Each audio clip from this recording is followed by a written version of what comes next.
That's what you're teaching these kids. Correct. It's not just business. No. Okay. How to stand up like you had a pair. Which gets us into the snowflake. Oh. You hadn't used that word 2 years ago. No, I didn't. What's a snowflake? A snowflake is a kid, a guy or a gal, mostly guys that melt under pressure.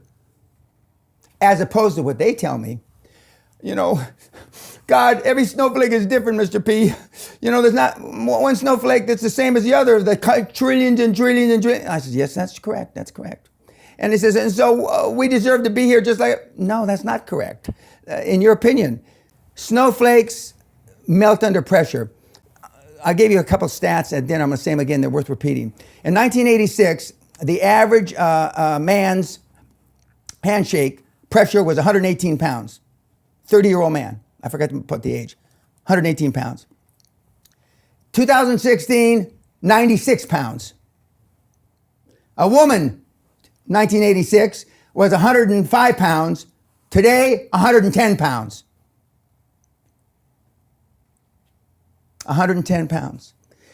Testosterone levels in sperm counts tested 50 years ago, and today they're producing 60 to 70% the amount of testosterone levels in sperm counts as they did. We're dying out. Why? The liberal media. No, it's not the liberal media. I mean, I think World War II had a lot of positive effects on us.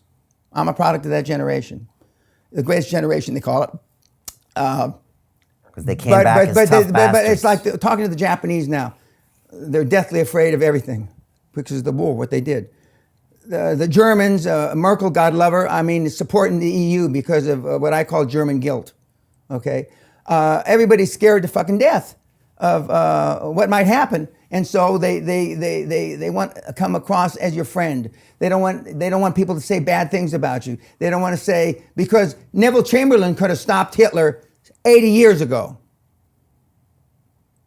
And so now we're overreacting. So the rubber band has been, you know, is going back too much the other way. And it's just unbelievable. My dad, you know, I'm glad he's not alive to see this, because the more snowflakes we have, the less the possibility of the Earth making it. Okay, would you want the Earth to make it? Yeah, I do. And it's like my snowflake test. You know, the first question, paraphrasing it. By the way, we have 95.4% of everybody, many thousands and tens of thousands that have taken the test, are cunts. And I don't mean cunt, vagina, I mean cowards. First question on the test, paraphrasing it, what would you do if somebody spit in your wife's face? And the answers range from, well, I try to ascertain what kind of day he was having. And if he had a bad day, I try to be understanding. Are you fucking shitting me? I'd be in prison for murder. I would beat the guy to death. Or if I couldn't beat him to death, I'd find somebody in a pipe to beat him to death. Is that what we need today? Everybody? No, I'm not saying that's me though. Okay. Where I come from, the barrio, you spit in a guy's mother's face, you're a dead fucking man. I mean. And you'd like to see more of that in the world? No, right now we're way over at this end. Okay. You don't have to come all the way to my end. And but I mean, that's awful. I mean, and then there's 22, 23 questions. And